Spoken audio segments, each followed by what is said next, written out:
یہ ہے دھمانسا۔ دھمانسا کو سندھی زبان میں ڈاماہو کہتے ہیں اور ہندی اور بنگلہ کو دار لبھا کہتے ہیں۔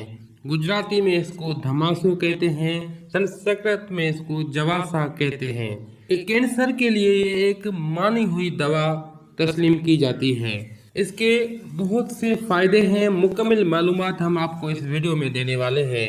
مزاج کے لحاظ سے یہ سرد و خشک بدرجہ اول ہے۔ مقدار خوراک اس کی ہے 3 ماشا سے لے کر 5 ماشا تک، یعنی کہ 3 گرام سے لے کر 5 گرام تک آپ کسی بھی مرض کے لیے جن کے لیے ہم ابھی ذکر کریں گے یہ مفید ثابت ہوا ہے تو آپ استعمال کر سکتے ہیں۔ یہ اس کی مقدار خوراک ہے۔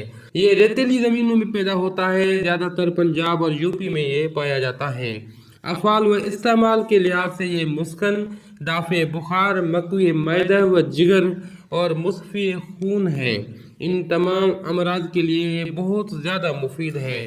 پیاس بجھاتی ہے، قے کو ساکن کرتی ہے، سوزش دہن، قے، اسہال، کھانسی اور بخاروں میں ہم وزن مویز کے ساتھ اس کا جوشاندہ، یعنی کہ 5 گرام مویز ہو اور 5 گرام اگر دھماسا ہو تو ان کا جوشاندہ بنائیں اور اس کو ٹھنڈا ہونے کے بعد آپ دے سکتے ہیں۔ اگر کھانسی ہے تو گرما گرم آپ پی سکتے ہیں، لیکن بخاروں میں آپ اس کو ٹھنڈا کر کے پی سکتے ہیں۔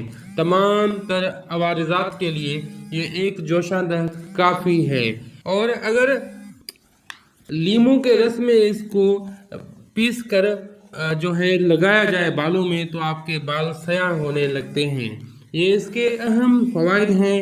اگر آپ اللہ نہ کرے کینسر کے لیے استعمال کرنا چاہتے ہیں، کینسر جیسے موذی مرض کے لیے یہ تیر بہدف مجربات میں شامل ہے۔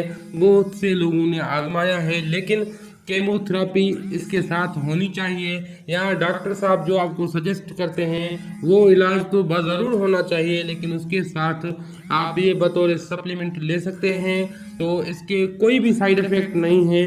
اللہ تعالیٰ آپ کو شفا دے، یہ آپ استعمال کر سکتے ہیں، لیکن آپ اپنی معالج کے مشورے کے مطابق استعمال کیجئے۔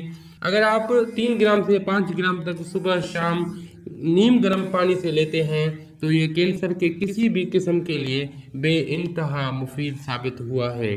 عزیز ساتھیوں، اب حکیم حاذق کو دعاؤں کے ساتھ